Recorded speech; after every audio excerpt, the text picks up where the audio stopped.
Chapter 5. No respectable citizen visits the cemetery at night. The boys continued staring at Udo. Why had he pretended to be deaf and dumb? Muffled street noises carried up to them from the Sabura district. The crickets in the grass chirped unceasingly outside their cave. "Why did you pretend you couldn't speak or hear?" Mucius asked finally. "Young masters, you must forgive me," Udo said. "If you'd questioned me, I would have had to lie. I was sure you would have seen through that, and I was afraid you would turn me over to the police." "Confess," Julius demanded. "What crime have you committed that you are afraid of the police?" "I swear by all the holy gods, I have done nothing wrong," Udo said, "but the police would have discovered at once who I am and where I came from." He bared the upper part of his right arm and showed them a tattoo. An eagle with 2 crossed swords beneath it. "I am the personal slave of your famous hero, Marcius Patricius Pollino," Rufus shouted. "The commander-in-chief of the Roman occupation army on the Rhine? His headquarters are in a fortress across from the Cologne. I learned that from my father. Pollino served under him when my father was still waging war in Germania. My master now is one of the most powerful and most feared sovereigns in Germania," Udo said. "If the police discover his seal, they'll send me straight back in chains." Mucius said, "You mean that you escaped from your master and fled to Rome?" "No, young man. My master ordered me here to deliver a letter." "How he lies!" Caius said with disdain. "All slaves lie. If he didn't desert, then why should he be afraid of being sent back?" "My master would behead me for not delivering his letter." "Is that so? Then why haven't you delivered it?" Julius asked. "Because after passing it over, I would have been killed right here in Rome." Udo disarmed the boys with a smile that exposed radiant white teeth. "By Romulus and Remus," Publius cried. "Not even a Diogenes could have come out of that more slyly." "How did you learn that somebody wanted to kill you?" Mucius asked. "I discovered it at the last minute. My master instructed me to go to the 2nd milestone in the Via Salaris around midnight. My master knows I'm acquainted with Rome. For 10 years my father was in charge of guarding the wild animals in the amphitheater. I visited him there secretly a few times because I know a hidden passageway into the catacombs under the arena. I went to school in Rome." "That's why you speak Latin so well," Julius said. "I was taken prisoner in Gaul 2 years ago in a battle against Roman legionaries. Pollino made me his slave."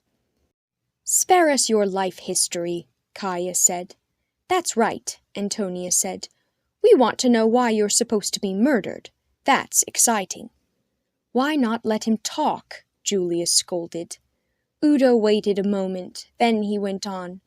"My master said that across from the 2nd milestone in the Via Salaris, there was a big open gate I couldn't miss even in the dark. I was supposed to walk through the gate to the first stone building. There I was to wait for 2 men. They would give me the password, and then I would hand over the letter. The password was Croesus." "Croesus?" Antonius said with excitement. "He was the king of Lydia. He was supposed to have been the richest man in the world." "By Hercules, stop interrupting him all the time." "I followed those instructions faithfully. At midnight I went to the 2nd milestone in the Via Salaris stone building. As I was looking for it, I got lost in the darkness and fell into a hole onto something soft in a wooden box. I jumped up and discovered it was a dead man in a coffin." "A dead man in a coffin?" Flavius said, growing pale. "Why wasn't the coffin closed?" Rufus asked. "There are criminals who rob corpses," Julius said. "My father gave somebody the death sentence a while ago for just that." Udo continued. "I climbed out of the hole and sat down on a tombstone.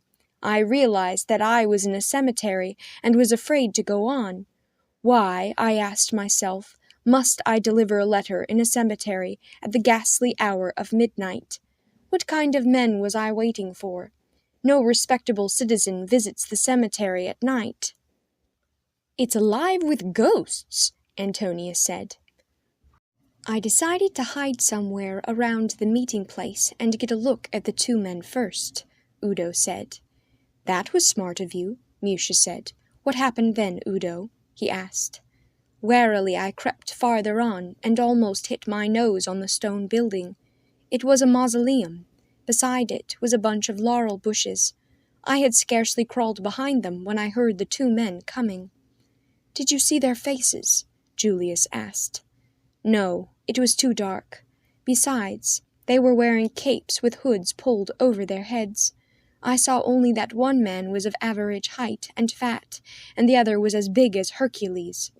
The fat one must have been disguising his voice, for he spoke unnaturally through his nose. I was glad I'd found a hiding place. They both looked conspiratorial. They sat on the steps of the mausoleum and spoke to each other. "Why isn't this scum of a messenger here yet?" the big man wanted to know. He had a gravelly voice and spoke like a half-wit. "It's a long trip from Germania to Rome," the fat one said. "The mail coach itself is often late. If he doesn't get here tonight, we'll have to wait again for him tomorrow at midnight. The letter he's bringing is very important for me and my friend. For you, too. It will tell us what you'll have to do tomorrow." "Say, potbelly, who are you anyway?" the big man roared. "And who are your other chums?" "None of your business," the fat man said. "When you've finished your job, you'll get your 1,000 gold pieces. Then disappear and you'll land in Hades, too." The big man seemed to be afraid. All right, he said. "It's none of my business. I just want to earn my 1,000 gold pieces. Who's bringing the letter? Can't I know that either?" "He's a slave named Udo." "So, Udo, a lousy slave. Slaves are more dangerous than poisoned snakes. What do we do with him after he's delivered the letter?" "The gods must have struck you blind," the fat man replied. "Why do you think we're meeting in the dark in a cemetery? You'll bury him here on the spot." Udo smiled again. "I didn't take much of a liking to their honorable plan," he said. "I retreated noiselessly without delivering the letter and ran through the gate to the street." "Those two men must have been up to something sinister," Flavius said. "I know what they're up to," Udo said. "The big one is supposed to murder a high dignitary in Rome." "Great Jupiter!" Mucius burst out. "Did you hear who is supposed to be murdered?" "They don't know yet. That's why they were waiting for me. It would tell them in the letter, according to the fat man. All he said was that it was a famous senator who was supposed to be done away with." "What?" the boys cried in horror. Each of their fathers was a famous senator.